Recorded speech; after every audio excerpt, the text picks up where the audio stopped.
महामंडलेश्वर पीठाधीश्वर निर्मल अखाड़ा एवं परम पूज्य वर्तमान सांसद और वर्तमान ही नहीं, जब से जैसे क्रिकेट में कोई हार नहीं मानता है, वैसे ही जब से आप प्रवेश किए हैं तब से सदा विजयी होते चले आ रहे हैं।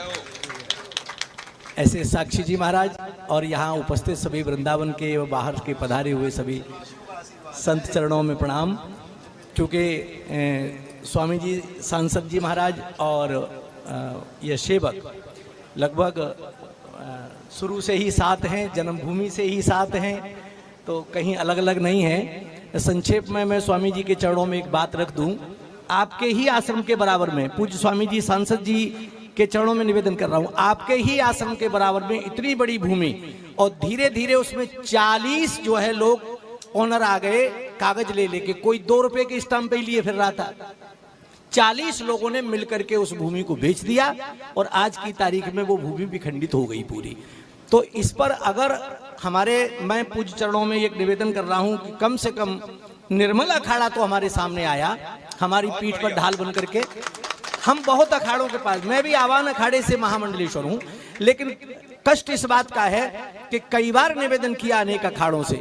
तो मैं निवेदन करता हूं कि एक यहाँ निर्मल अखाड़े के संरक्षण में एक इस प्रकार की कोई समिति बना दी जाए और उसमें भले ही सभी संप्रदाय के संत एकत्र करके रख दिए जाएं, जो सिर्फ यहाँ पर एक ही काम करें कि यहाँ जो विवादित संपत्तियां हैं उनकी सुरक्षा कर सकें।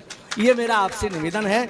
और यदि इसमें कोई बुराई नहीं है, मैं बड़े स्वाभिमान के साथ कहता हूं, जैसे कि आचार्य जी ने ये कहा था कि ये विलय नहीं हो रहा है, ये रक्षा करेगा। अरे जो रक्षा करेगा और वो बेच नहीं रहा है, आपको सब कुछ प्रदान कर रहा है, तो विलय में ही कौन सी समस्या आ गई है।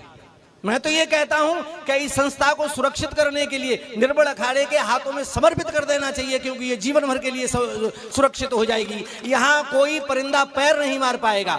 और आप संस्था के संस्थापक सभी लोग रहें, ये देख रेख करें, स्वामी जी के चरणों में आप निवेदन कर दें। इससे बढ़िया अवसर आपके लिए कभी जीवन में नहीं आएगा, क्योंकि यहाँ सबसे बड़ी उपस्थिति भारत सरकार के रूप में एक सांसद महोदय की है। ये बहुत बड़ी मोहर लगने जा रही है आज के दिन। इन्हीं चरणों के साथ में मैं आप सभी चरणों में निवेदन करते हुए प्रणाम करता हूं और अपनी वाणी को विराम करता हूं। बहुत सुंदर। अभी पूज्य महामंडलेश्वर बाल योगेश्वर